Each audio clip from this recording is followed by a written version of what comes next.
हाँ जी, welcome to Harsh IAS. Ethics का आज हमारा 14th लेक्चर है। इससे पिछले सेशन में हमने इमोशनल इंटेलिजेंस के बारे में बातचीत शुरू कर दी थी। इससे पिछले सेशन में जो भी हमने पढ़ा था उसको फटाफट से रिवाइज कर लेते हैं। देखो, हमने देखा था कि इमोशनल इंटेलिजेंस के अंदर दो टर्म्स देखने को मिलते हैं। कौन कौन से दो टर्म्स देखने को मिलते हैं? एक देखने को मिलता है इमोशन और दूसरा देखने को मिलता है इंटेलिजेंस। इमोशन का मतलब क्या होता है? बेहद सिंपल तौर पे अगर कहें तो emotion is basically an internal state of being। Internal state of being कह लो या फिर आप पर्सनल एक्सपीरियंस भी कह सकते हो। और ये जो इंटरनल स्टेट ऑफ बीइंग है, it is tied to physiological and cognitive aspect and it occurs due to a situation. Emotion का मतलब क्या होता है उसके बारे में हमने पढ़ा था। फिर हमने बात की थी टाइप्स ऑफ इमोशंस के बारे में, और टाइप्स ऑफ इमोशंस के अंदर एक हमने पढ़ा था positive emotions and negative emotions के बारे में, और दूसरा हमने बात की थी primary emotions and secondary emotions के बारे में। इमोशंस और इमोशंस के टाइप्स के बारे में हमने बातचीत की थी। इसके बाद हमने पढ़ा था इंटेलिजेंस के बारे में, और इंटेलिजेंस का मतलब क्या होता है? बेहद सिंपल तौर पे अगर कहें तो intelligence is the ability to think and reason. ये जो ability to think and reason है, इसी को क्या बुलाया जाता है? इसी को इंटेलिजेंस बुलाया जाता है। और इंटेलिजेंस की कहानी किस तरीके से आगे बढ़ी उसके बारे में भी हमने पढ़ा था। हमने देखा था कि लगभग 1900 में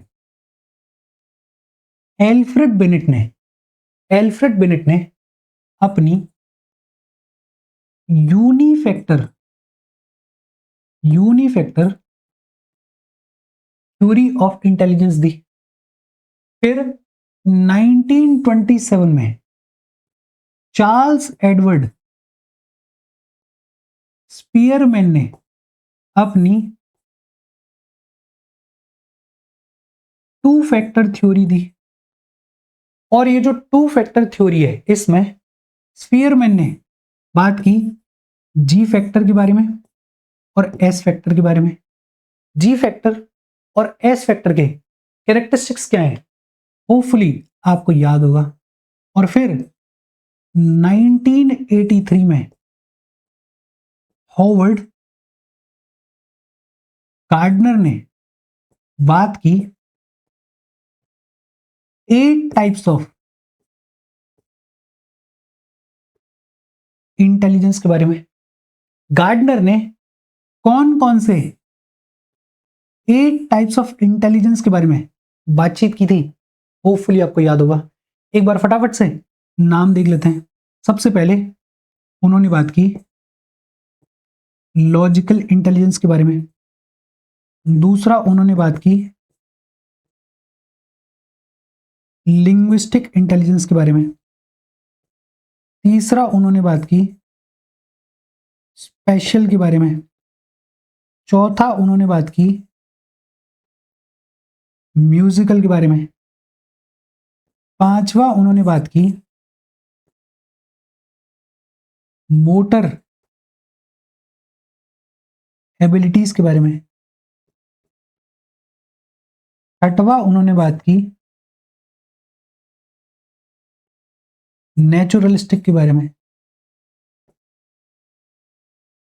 सातवां उन्होंने बात की इंट्रापर्सनल के बारे में। और आठवां उन्होंने बात की इंटरपर्सनल के बारे में। इन सभी चीजों के बारे में इससे पिछले सेशन में हमने पढ़ लिया था, बातचीत कर ली थी। अब शुरू करते हैं आज की बातचीत शुरू। ये जो जितनी भी बातचीत हमने इससे पिछले सेशन में की, इसके बेसिस पे हम समझ सकते हैं कि इमोशनल इंटेलिजेंस का मतलब क्या होता है। What is the meaning of emotional intelligence. बेहद सिंपल तौर पे अगर बात करें तो इमोशनल इंटेलिजेंस का मतलब क्या है। Emotional intelligence is basically an individual's ability to, अब चार चीजें हैं, to identify, to use, to understand and to manage the emotions of own and others. इसको क्या बोला जाता है? इसको इमोशनल इंटेलिजेंस बोला जाता है। An individual's ability to identify, use, understand and manage the emotions of own self and others is known as emotional intelligence. Emotional intelligence का मतलब क्या है आपको समझ में आया होगा। देखो, इमोशनल इंटेलिजेंस की कहानी किस तरीके से आगे बढ़ी है। 1983 में मिस्टर गार्डनर बात कर रहे हैं 8 टाइप्स ऑफ इंटेलिजेंस के बारे में। और जब गार्डनर बात कर रहे हैं तब तक इमोशनल इंटेलिजेंस ये जो टर्म है ये यूज में नहीं था। ये यूज में आया लगभग 1985 में। 1985 में सबसे पहली बार ये जो टर्म है इमोशनल इंटेलिजेंस, इसका यूज देखने को मिलता है। और फिर एक ब्रेक थ्रू आया 1990 में। 1990 में दो बड़े इंपॉर्टेंट लोग, एक का नाम पीटर सेलोवी और दूसरे का नाम जॉन मेयर। पीटर सेलोवी और जॉन मेयर, इन दोनों लोगों ने एक किताब लिखी, इमोशनल इंटेलिजेंस। इमोशनल इंटेलिजेंस नाम की एक किताब पीटर सेलोवी और जॉन मेयर ने लिखी। और इसके बाद से ये जो इमोशनल इंटेलिजेंस नाम का टॉपिक है इसके ऊपर डिस्कशन की शुरुआत हुई। और पीटर सेलोवी और मेयर ने जो मॉडल दिया उसको बुलाया जाता है Mayer and Salovey model of EI, या फिर इसको 4 ब्रांच मॉडल भी बुलाया जाता है। क्यों बुलाया जाता है, इस मॉडल में क्या है, उस सब के बारे में हम पढ़ेंगे, बातचीत करेंगे।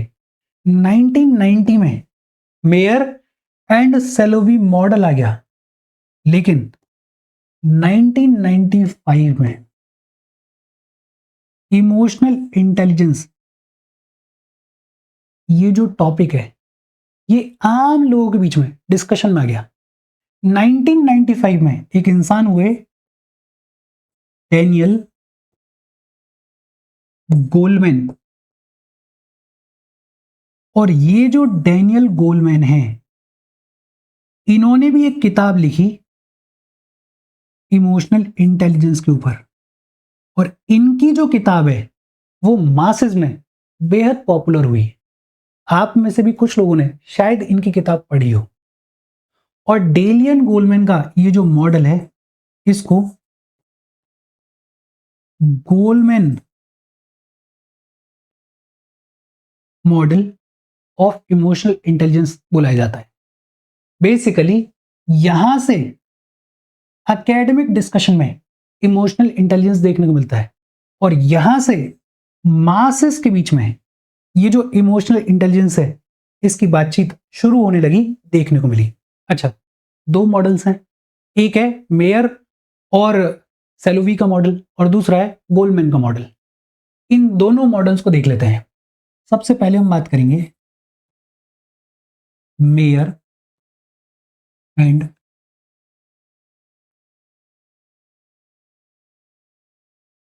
सेलोवी मॉडल। देखो, मेयर एंड सेलोवी अपने मॉडल में बेसिकली ये कह रहे हैं कि इमोशनल इंटेलिजेंस सीखने के लिए 4 स्टेप्स होते हैं। इमोशनल इंटेलिजेंस को सीखने के लिए 4 स्टेप्स होते हैं। कौन कौन से 4 स्टेप्स होते हैं? सबसे पहला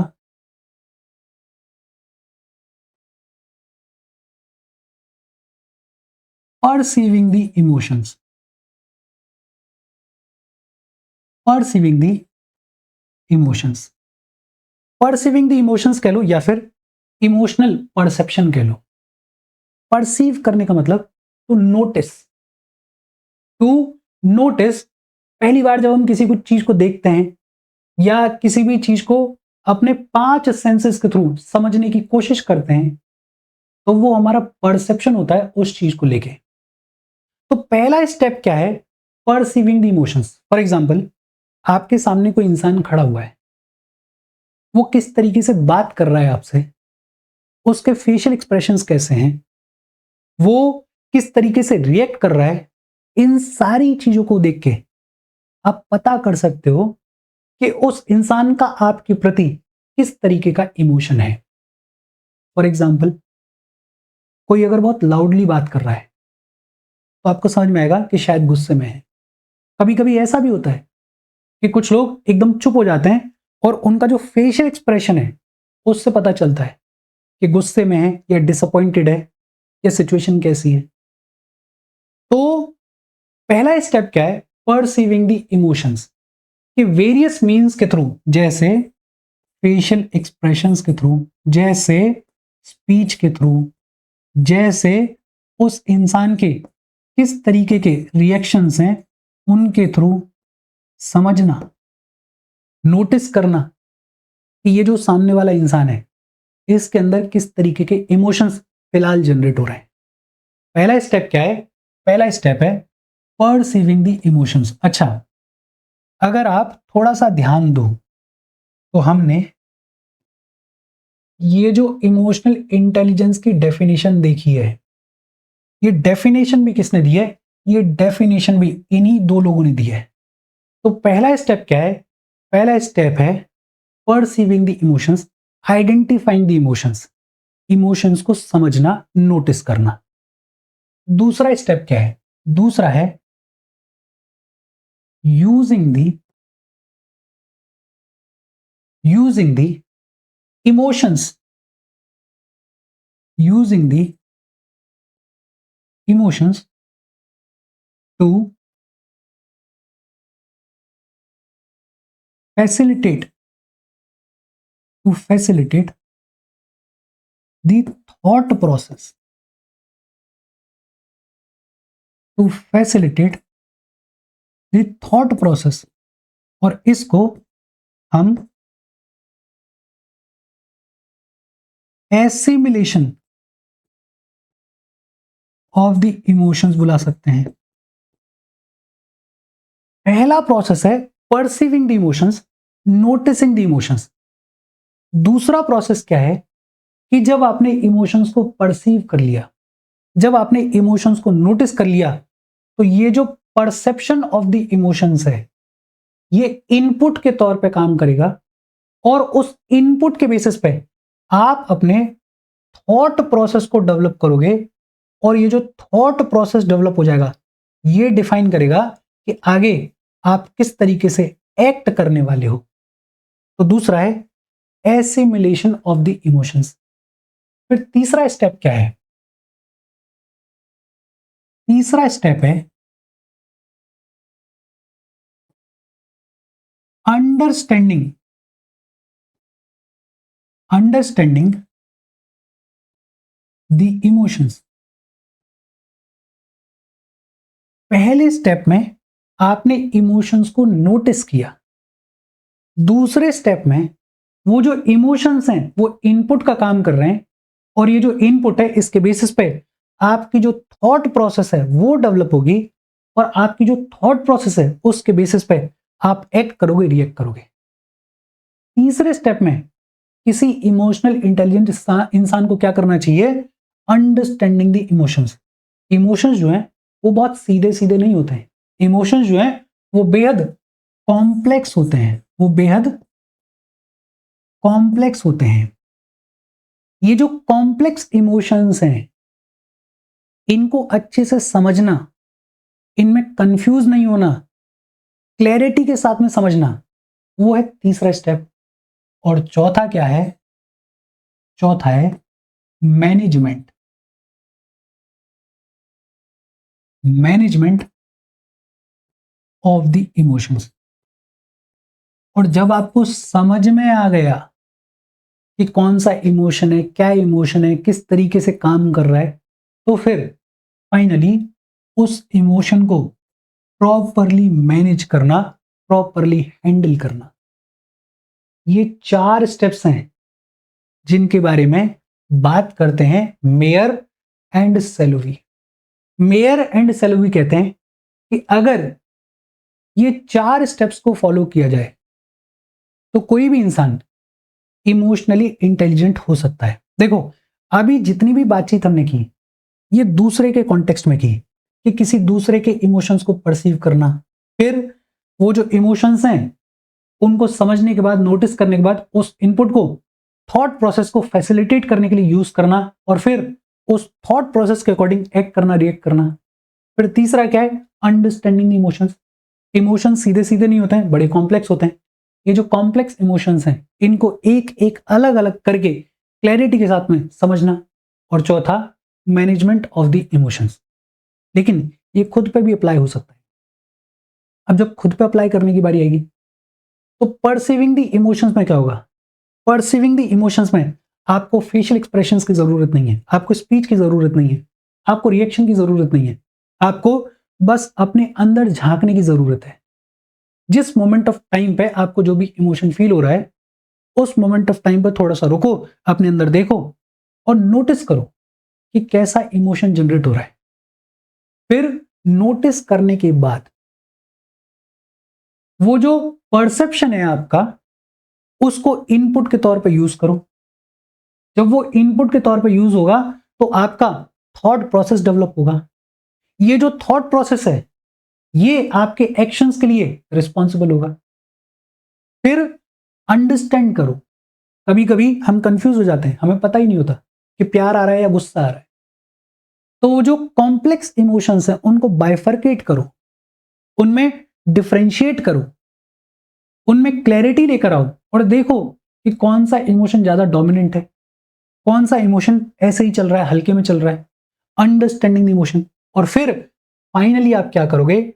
फाइनली आप अपने इमोशंस को मैनेज करोगे। और मैनेज अगर कर लोगे तो ये जो एक्शन वाला पार्ट है ये आपका एप्रोप्रिएट होगा। होता ही है ना आपके साथ भी। फॉर एग्जाम्पल, आप मेट्रो से जा रहे थे और मेट्रो में आप बैठे हुए थे, आपने ईयरफोन लगाया हुआ था और आपके ईयरफोन में गाना चल रहा था चारों बोतल भूत का।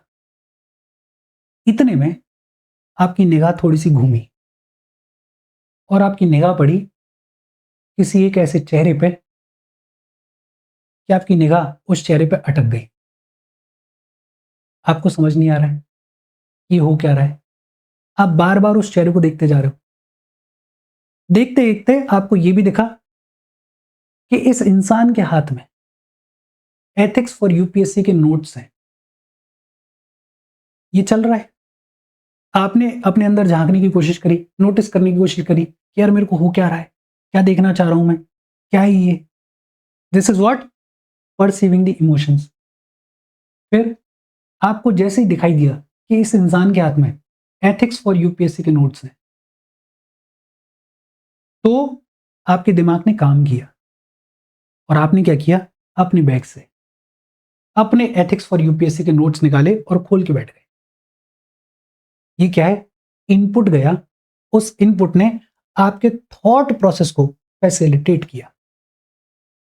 आपने एथिक्स फॉर यूपीएससी के नोट्स निकाल लिए, पर्पस आपको भी पता है कि आपने क्यों निकाले।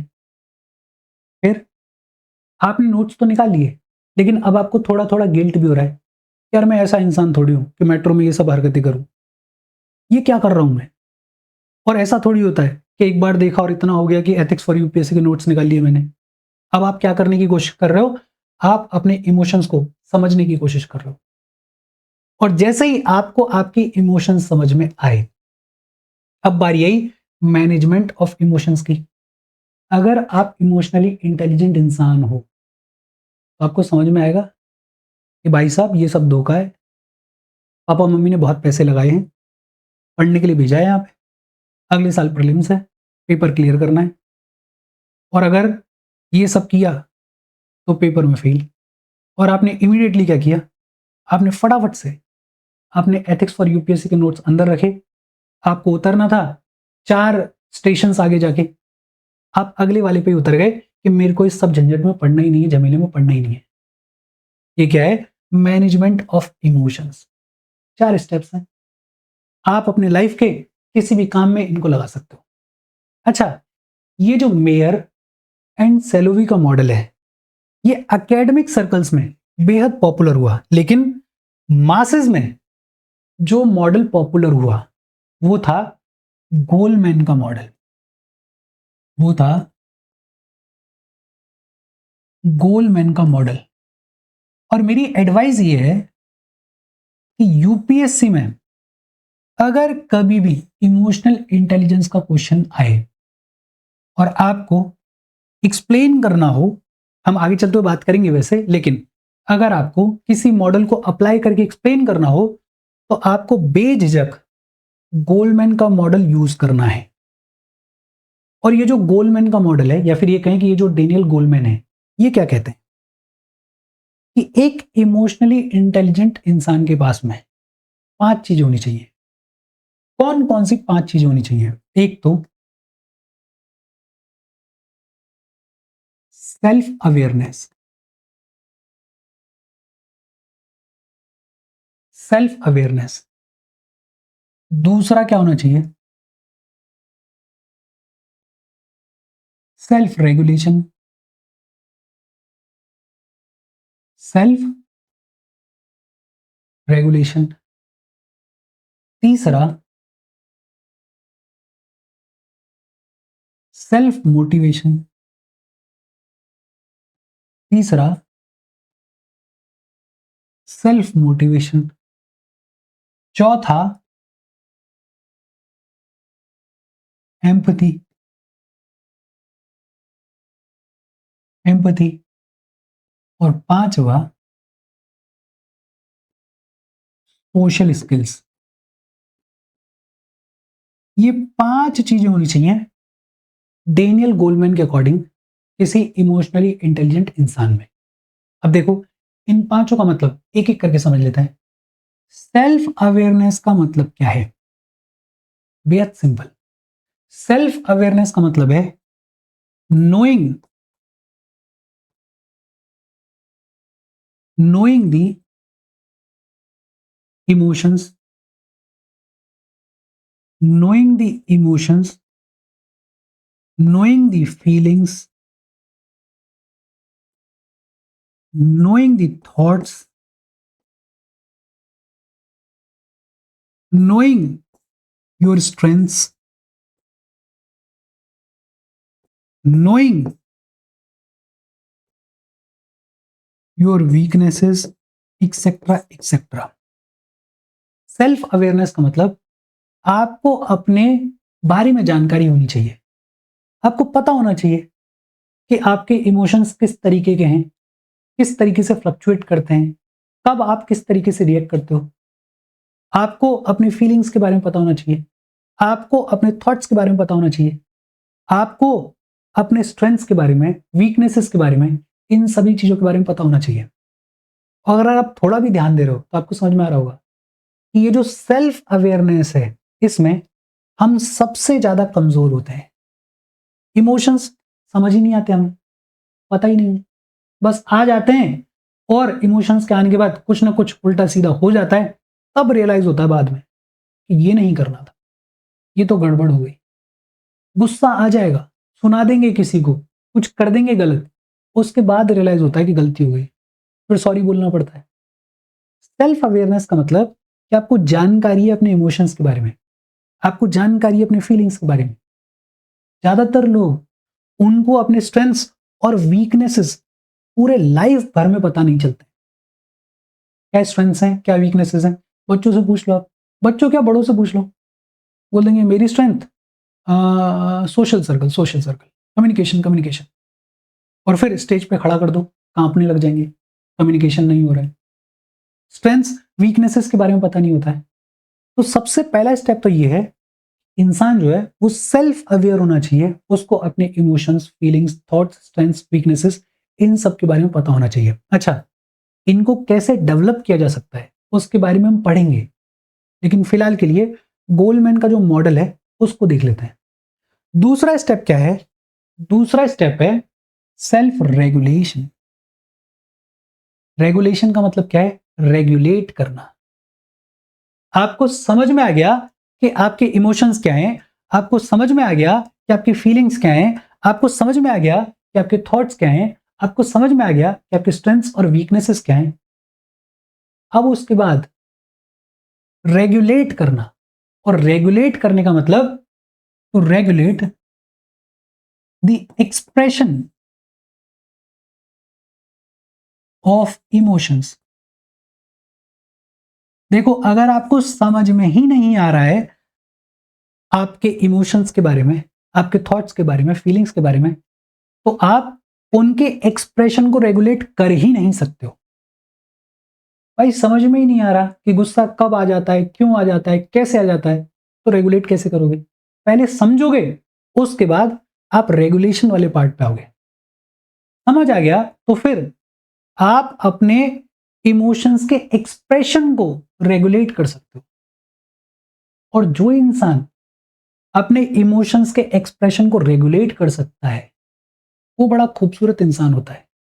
बेसिकली अगर आपको समझ आ गया कि आपके इमोशंस को कैसे एक्सप्रेस करना है, तो मोटे मोटे तौर पे आप दो तीन चीजें करोगे। एक तो आप एक्ट करने से पहले सोचोगे, you will think before you act. इसी बात को दूसरे तरीके से अगर कहें तो आप अपने इंपल्सिव फीलिंग्स के तहत, आप अपने इंपल्सिव फीलिंग्स के दबाव में एक्ट नहीं करोगे। आप दूसरों को बहुत जल्दी जज नहीं करोगे, जजमेंटल नहीं हो जाओगे। आपने देखा होगा हमारी टेंडेंसी होती है कि हम बहुत जल्दी जजमेंटल हो जाते हैं दूसरों के लिए। फॉर एग्जाम्पल, हमारे सामने किसी ने झूठ बोल दिया, अरे ये तो झूठा है, अरे ये तो साथ बिठाने लायक नहीं है। आपको पता भी नहीं है कि सामने वाले ने किस सिचुएशन में, किस रीजन की वजह से झूठ बोला है। हो सकता है उसके सामने ऐसी सिचुएशन हो कि उसके पास में झूठ बोलने के अलावा कोई ऑप्शन ना हो, और आप में से ज्यादातर लोगों को अगर उस सिचुएशन में डाला जाए तो ज्यादातर लोग उस सिचुएशन में झूठ बोलेंगे। राजा हरिश्चंद्र नहीं बनेंगे। हम में से सब लोग किसी ना किसी पॉइंट ऑफ टाइम पर झूठ बोलते हैं, लेकिन कोई दूसरा बोल दे तो जजमेंटल हो जाएंगे। ये नहीं सोचेंगे कि यार इससे एक बार बात तो कर ली जाए, पूछ तो लिया जाए कि ऐसा किया तो किया क्यों। अगर कोई इमोशनली इंटेलिजेंट इंसान हो तो वो जजमेंटल होने से पहले ये देखेगा कि ये जो सिचुएशन हुई ये क्यों हुई। एक बार पूछा तो जाए, एक बार बात तो की जाए, एक बार समझा तो जाए। तो पहला तो क्या है? Self awareness. दूसरा क्या है? Self regulation. अच्छा, ये दो तीन पॉइंट्स मैंने लिख दिए हैं, अगर आप अपने इमोशंस को रेगुलेट कर पाते हो, सॉरी, इमोशंस के एक्सप्रेशन को रेगुलेट कर पाते हो, तो आप बहुत सारी चीजों में बेहतर हो जाओगे। आपके रिलेशनशिप्स ऑटोमेटिकली बेहतर होने लग जाएंगे। आपके जो कामकाज की प्रोडक्टिविटी है वो ऑटोमेटिकली बेहतर होने लग जाएगी। और ये चारों पांचों चीजें लिंक्ड है। जैसे अगला गोलमैन बात कर रहे हैं सेल्फ मोटिवेशन के बारे में। एक तो मोटिवेशन की खास बात क्या है कि जो मोटिवेशन है ये अगर आपके अंदर से आ रहा है तब तो काम का है। और अगर आप ऐसे इंसान हो जो कि किसी वीडियो को देख लेते हो या किसी और से बात कर लेते हो और मोटिवेटेड हो जाते हो, तो फिर आपका ये जो मोटिवेशन है ये बहुत टेम्परेरी है। आपने वीडियो देखी आधे घंटे की, और आधे घंटे की या 1 घंटे की वीडियो देखने के बाद आपको मोटिवेशन रहा 15 मिनट का, या आपको मोटिवेशन रहा 1 घंटे का, लेकिन ये जो वीडियो का मोटिवेशन है ये डाई डाउन कर जाएगा, ये खत्म हो जाएगा। आपके अंदर से मोटिवेशन आना चाहिए। और अगर आपके अंदर से मोटिवेशन आ रहा है तो एक तो आपके जो काम की क्वालिटी है वो इंप्रूव हो जाएगी। आपको हर रोज सुबह उठने के लिए मेहनत नहीं करनी पड़ेगी। फिर आपका मन करेगा कि यार ये काम करना है मुझे, I am motivated for this. ज्यादातर लोगों को मोटिवेशन ही नहीं होता है। क्यों? क्योंकि या तो वो ऐसा काम कर रहे होते हैं जिसमें उनका मन नहीं लगता है, या फिर बेचारों को पता ही नहीं होता है कि करना क्या है। अगर आप अपने मन का काम कर रहे हो तो जो overall quality of the work है वो इंप्रूव हो जाएगी। दूसरा, इंटेंसिटी इंप्रूव हो जाएगी। इंटेंसिटी इंप्रूव हो जाएगी। इंटेंसिटी बड़ा खूबसूरत एग्जांपल। आपको पढ़ने के लिए बोल दिया जाए और आपका मन नहीं लगता पढ़ने में, आप किताब खोल के बैठे रहोगे, 4 घंटे बैठे रहोगे पापा के डर से, लेकिन पढ़ोगे एक शब्द नहीं। कभी कभी आपके साथ में होता होगा, पूरा पेज पढ़ लिया और पूरा पेज पढ़ने के बाद रियलाइज हुआ कि इसमें से कुछ भी समझ में नहीं आया। इंटेंसिटी नहीं है, क्वालिटी नहीं है। वहीं पे आपको बोल दिया जाए कि बेटा क्रिकेट खेलने चल रहे हो, आप तैयार के हाँ चल रहे हैं चल रहे हैं। वहां देखो खून पसीना एक हो जाता है। सुबह गए थे 9 बजे, रात को 9 बजे तक पता ही नहीं चल रहा है, खाना नहीं खाया है, लेकिन हाँ मोटिवेशन है कि इसको हराना है भाई, आज तो जीत के जाएंगे, बैट लगी आज तो 3 मैच का टूर्नामेंट है। ये क्या है? Quality and intensity. तो जब मोटिवेशन होता है तो आपके काम की जो क्वालिटी है, आपके काम की जो इंटेंसिटी है वो इंप्रूव हो जाती है। लेकिन इसमें सबसे इंपॉर्टेंट चीज क्या है कि ये जो मोटिवेशन है ये सेल्फ होना चाहिए, खुद से होना चाहिए। अगर आप किसी और पे डिपेंड कर रहे हो तो फिर दिक्कत है। अगर सेल्फ मोटिवेशन है तो फिर आपके गोल को अचीव करने के लिए आपके पास में एनर्जी भी होगी और आपके पास में एक परसिस्टेंट अप्रोच भी होगी।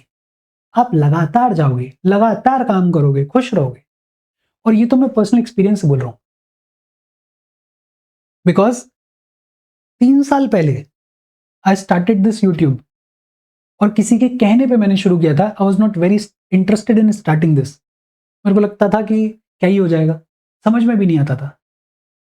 एंड फॉर 2 years कुछ 1700 या 1800 सब्सक्राइबर्स थे।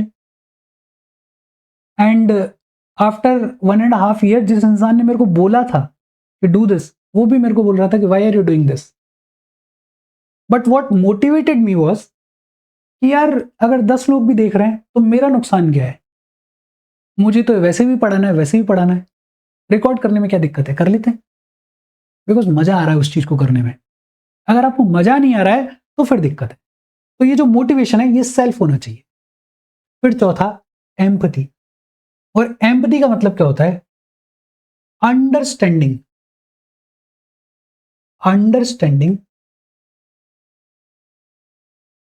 The emotions of others. Understanding the emotions of others. Empathy का मतलब क्या है कि आप दूसरे लोगों को या दूसरे लोगों के इमोशंस को, इमोशनल प्रोफाइल को समझ पा रहे हो। देखो, पहले भी मैंने बात की है, एक टर्म होता है सिंपैथी, एक टर्म होता है एम्पैथी और एक टर्म होता है कंपैशन।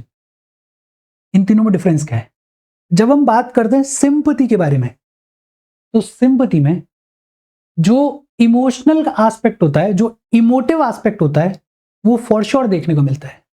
सिंपैथी में इमोशनल एस्पेक्ट फॉर श्योर देखने को मिलेगा। जब कंपैशन की बात करते हैं, तो कंपैशन में जो एक्शन वाला पार्ट होता है, जो बिहेवियरल वाला पार्ट होता है, वो फॉर श्योर देखने को मिलता है। लेकिन जब हम बात करते हैं एम्पैथी के बारे में, एम्पैथी में सिर्फ कॉग्निटिव पार्ट हो सकता है, सिर्फ कॉग्निटिव और इमोटिव पार्ट हो सकता है, या फिर तीनों, कॉग्निटिव, इमोटिव और बिहेवियरल तीनों पार्ट हो सकते हैं। सिंपैथी में जो इमोशनल एस्पेक्ट है वो होगा ही होगा।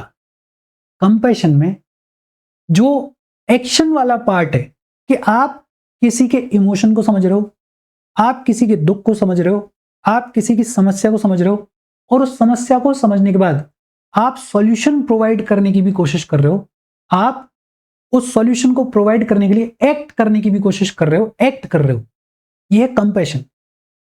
लेकिन ये जो एम्पैथी है, इसमें सिर्फ कॉग्निटिव एस्पेक्ट हो सकता है कि आपने सामने वाले का दुख सुना, समझा, इमोशन सुना, समझा, और बस इतनी सी बात। या फिर कॉग्निटिव के साथ साथ इमोशनल पार्ट भी हो सकता है कि आपने जो भी इमोशन है उसको समझा, और फिर उसको समझने के बाद आपके अंदर भी एक certain amount of emotion generate हो रहा है। या फिर कॉग्निटिव, इमोशनल और बिहेवियरल तीनों एस्पेक्ट हो सकते हैं। सुना, समझा, फील किया, और फिर आप एक्ट भी करने की कोशिश कर रहे हो, एक्ट भी कर रहे हो, सॉल्यूशन भी प्रोवाइड कर रहे हो, वो कंपैशन हो जाएगा। तो एम्पैथी चार चीजें, एक तो सेल्फ अवेयरनेस, दूसरा सेल्फ रेगुलेशन, तीसरा सेल्फ मोटिवेशन, चौथा एम्पैथी। और अगर किसी इंसान के अंदर एम्पैथी है तो उसके अंदर क्या एट्रीब्यूट्स होने चाहिए? ये एट्रीब्यूट्स एज सच किसी किताब में नहीं लिखे हैं, लेकिन आप खुद ही सोच सकते हो। एम्पैथी किस इंसान के अंदर होगी? जिसको बहुत गुस्सा आता होगा या जो बहुत काइंड होगा। बट ऑब्वियसली बात है, काइंडनेस आपके अंदर होनी चाहिए, काइंडनेस आपके अंदर होनी चाहिए। ये जो एम्पैथी वाला इंसान है, ये जजमेंटल होना चाहिए या नहीं होना चाहिए? बट ऑब्वियसली बात है, ये जो है ये जजमेंटल नहीं होना चाहिए। ये जो एम्पैथी वाला इंसान है, ये अच्छा लिसनर होना चाहिए या खराब लिसनर होना चाहिए? ही और she has to be a good listener. आप जब किसी को अच्छे से सुन पाओगे, तभी आप अच्छे से किसी को समझ पाओगे। तो अच्छा लिसनर होना चाहिए। ऐसे बहुत सारी क्वालिटीज, ये आपका होमवर्क है, आप खुद से लिख सकते हो, ये किसी किताब में नहीं दिया गया है। सोचो कि किसी इंसान के अंदर एम्पैथी है, तो वो जो इंसान है उसके अंदर क्या क्या एट्रीब्यूट्स होने चाहिए, क्या क्या क्वालिटीज होनी चाहिए। और फिर पांचवा, सोशल स्किल्स। सोशल स्किल्स का मतलब क्या होता है? बेहद सिंपल, कोई इंसान जिसको रिलेशनशिप्स बिल्ड करना आता है, उनको मेंटेन करना आता है, ऐसे किसी भी इंसान को क्या बोला जाता है कि ये जो इंसान है इसके अंदर सोशल स्किल्स है। अब सोशल स्किल्स, कोई भी ऐसा इंसान है जिसके अंदर सोशल स्किल्स है, उसके अंदर क्या एट्रीब्यूट्स होनी चाहिए? सबसे पहली जो सबसे कॉमन बताई जाती है कि आपकी कम्युनिकेशन स्किल, आपकी जो कम्युनिकेशन स्किल है वो बेहद खूबसूरत होनी चाहिए। कम्युनिकेशन स्किल अच्छी है तो आप रिलेशनशिप्स को बिल्ड कर सकते हो, मेंटेन कर सकते हो। आपकी जो पर्सनैलिटी है वो प्लीजिंग होनी चाहिए। आपकी जो पर्सनैलिटी है वो प्लीजिंग, वो अट्रैक्टिव होनी चाहिए। ऐसा नहीं है कि कोई आपको देखे और आपने सड़ी हुई शक्ल बनाई है, ऐसे करके बैठे हो, गुस्से में बैठे हो, कोई आएगा ही नहीं आपके पास में। आएगा तो डरते डरते आएगा। जैसे आपने देखा होगा पुराने जमाने में जो नाना जी हुआ करते थे, दादाजी हुआ करते थे। दादाजी तो फिर भी बच्चे का बॉन्ड बन जाता है, नाना जी के साथ में बड़ा वो होता है कि ऐसे खड़ूस से ऐसे मुंह बना के बैठे रहते हैं। अगर प्लीजिंग पर्सनैलिटी हो, नानी के पास में आप भाग के जाते हो, दादी के पास में आप भाग के जाते हो, प्लीजिंग पर्सनैलिटी। तो आपकी पर्सनैलिटी जो है वो अट्रैक्टिव होनी चाहिए, वो प्लीजिंग होनी चाहिए। अच्छा, ये जो अच्छे सोशल स्किल्स वाला इंसान है, इसकी परसुएशन की जो एबिलिटीज है वो अच्छी होनी चाहिए, खराब होनी चाहिए। बट ऑब्वियस सी बात है, इसकी जो परसुएसिव एबिलिटीज हैं वो बेहद अच्छी होनी चाहिए। फिर ये अच्छा लिसनर होना चाहिए, नहीं होना चाहिए, इसको अच्छा लिसनर भी होना चाहिए। ये जो इंसान है ये जजमेंटल होना चाहिए या नहीं होना चाहिए, ये जजमेंटल नहीं होना चाहिए। अगर आप रिलेशनशिप में बहुत इजीली सामने वाले को जज करने की शुरुआत कर देते हो, आप बिल्ड ही नहीं कर पाओगे रिलेशनशिप। जजमेंटल नहीं होना चाहिए। ये जो इंसान है इसमें लीडरशिप होनी चाहिए या नहीं होनी चाहिए, लीडरशिप भी होनी चाहिए, एक सेंस ऑफ रिस्पॉन्सिबिलिटी भी होनी चाहिए। सेंस ऑफ रिस्पॉन्सिबिलिटी भी होनी चाहिए कि भाई ये इस इंसान के साथ में मेरा कोई सर्टेन रिलेशनशिप है और इसके ऊपर कोई दिक्कत आई, कोई परेशानी आई तो मैं हूं ना, मैं संभालूंगा ना चीजें। वो सेंस ऑफ रिस्पॉन्सिबिलिटी भी होनी चाहिए। ये जो इंसान है इस इंसान में सेंस ऑफ सेक्रीफाइस कम होना चाहिए या ज्यादा होना चाहिए, सेंस ऑफ सेक्रीफाइस भी इस इंसान के अंदर होना चाहिए। ऐसी बहुत सारी क्वालिटीज जब किसी एक इंसान में होती हैं तो फिर सोशल स्किल्स भी डेवलप होती हैं। देखो, गोलमैन क्या कह रहे हैं कि सबसे पहले तो भाई साहब आपको सेल्फ अवेयर होने की जरूरत है। पहले तो जानो कि तुम्हारे खुद के अंदर क्या इमोशंस चल रहे हैं, क्या थॉट्स चल रहे हैं, क्या फीलिंग्स चल रहे हैं, क्या आपके स्ट्रेंथ्स हैं, क्या आपके वीकनेसेस हैं। फिर दूसरा गोलमैन कह रहे हैं कि फिर जब आप जान लो तो फोकस करो सेल्फ रेगुलेशन के ऊपर। जब आप रेगुलेट करोगे तो आप अपने एक्सप्रेशन ऑफ इमोशन को कंट्रोल कर पाओगे। फिर सेल्फ मोटिवेशन, जान गए, रेगुलेट कर लिया, अब काम भी तो करना है और उसके लिए आपके अंदर सेल्फ मोटिवेशन होना चाहिए। मोटिवेशन होगा तो काम की क्वालिटी, काम की इंटेंसिटी, गोल्स के लिए आपकी जो एनर्जी है, आपकी जो परसिस्टेंट अप्रोच है वो देखने को मिलेगी। लेकिन हाईलाइट क्या है, मोटिवेशन सेल्फ से आना चाहिए, बाहर से नहीं आना चाहिए। फिर गोलमैन कह रहे हैं कि आपके अंदर एम्पैथी भी होनी चाहिए। दूसरे लोगों के प्रति अगर आपके अंदर एम्पैथी नहीं है तो फिर आप लिमिटेड रह जाओगे सेल्फ तक, दूसरों का भला नहीं कर पाओगे। और एक इमोशनली इंटेलिजेंट इंसान अपने इमोशंस के साथ साथ दूसरों के इमोशंस को भी समझता है, तो एम्पैथी होनी चाहिए। और लास्ट, आपके अंदर सोशल स्किल्स होनी चाहिए। ये सब कुछ है आपके अंदर, लेकिन आप अपनी बात नहीं कह पा रहे हो, आप कनेक्ट नहीं बना पा रहे हो, आप कुछ जो पॉजिटिव चीज है उसको बता ही नहीं पा रहे हो, आपके लोग सुनने को तैयार ही नहीं है, तो इन चार चीजों का क्या करोगे? और जब ये पूरा पैकेज होता है किसी इंसान के पास में, तब कहा जाता है कि ये जो इंसान है ये इमोशनली इंटेलिजेंट है। अब देखो, ये जो 5 स्टेप्स हैं इनको आप कहीं भी लगा दो, एडमिनिस्ट्रेशन में लगा दो। एडमिनिस्ट्रेशन में कैसे लगाओगे, पढ़ेंगे हम, लेकिन मोटे मोटे तौर पे बात करें। आपको जब नौकरी दी गई तो आपको सेल्फ अवेयरनेस होनी चाहिए, क्या आपके स्ट्रेंथ्स, क्या आपके वीकनेसेस। आपको अपने अपने डिपार्टमेंट के स्ट्रेंथ्स पता है, वीकनेसेस पता है, तो आप बेहतर तरीके से ऑपरेट कर पाओगे। फिर सेल्फ रेगुलेशन, आपको पता है आप कलेक्टर हो, सामने वाला प्रोटेस्ट कर रहा है, धरने पे बैठा हुआ है, लेकिन आप हर बार जाके लाठी नहीं मार सकते हो, आप हर बार जाके फोर्स का यूज नहीं कर सकते हो। कभी कभी आपको झुकना भी पड़ेगा, कभी कभी आपको सुनना भी पड़ेगा। वो सेल्फ रेगुलेशन का पार्ट है। सेल्फ मोटिवेशन, खासकर एडमिनिस्ट्रेशन में, रोज आपको ऑफिस जाना है, 9 बजे ही जाना है, 5 बजे वापस आना है, रोज आपको वही फाइल साइन करनी है, रोज आपको उन्हीं लोगों से मिलना है जो कि अपना दुखड़ा लेकर आ रहे हैं, रोज आपको वही करप्शन के केसेस सुनने हैं।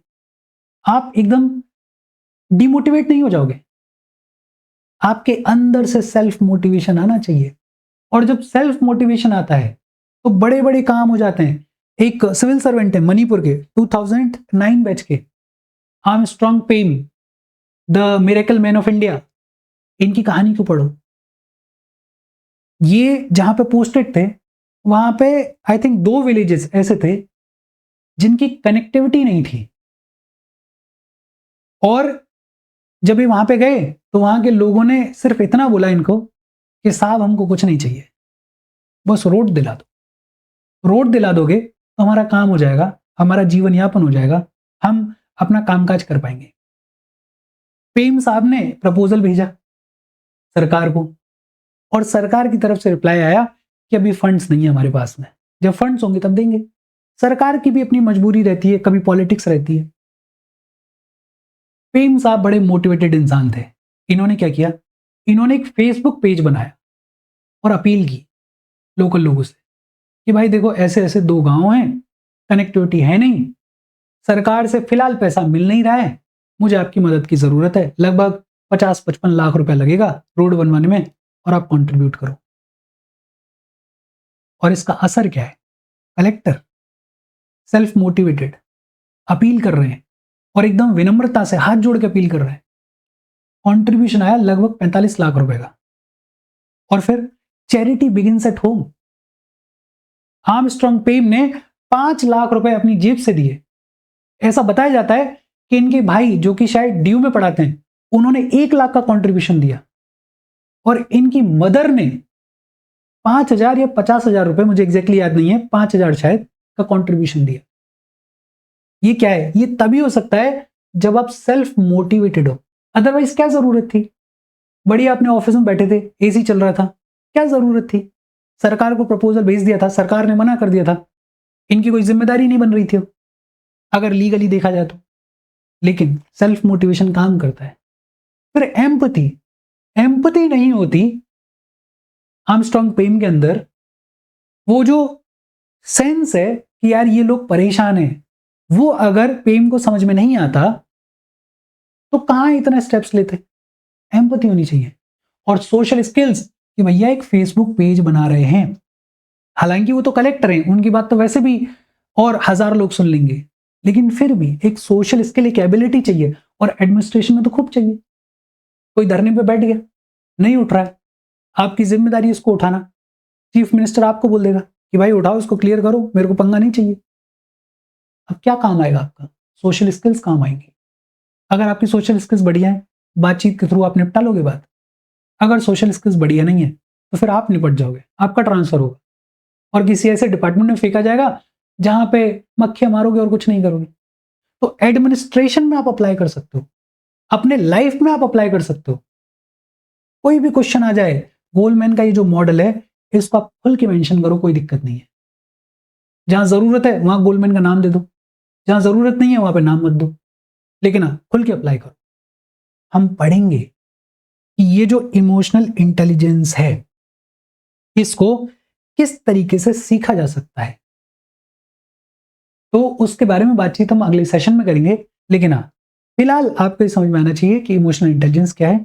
और इमोशनल इंटेलिजेंस के 2 मॉडल्स, एक मॉडल तो ये रहा मेयर एंड सैलोवी का मॉडल, और दूसरा जो ज्यादा इंपॉर्टेंट है वो है गोलमैन का मॉडल। और इसके साथ आज की बातचीत हम हमारी खत्म कर रहे हैं। कोई डाउट हो कमेंट करके पूछ लेना। Thank you very much.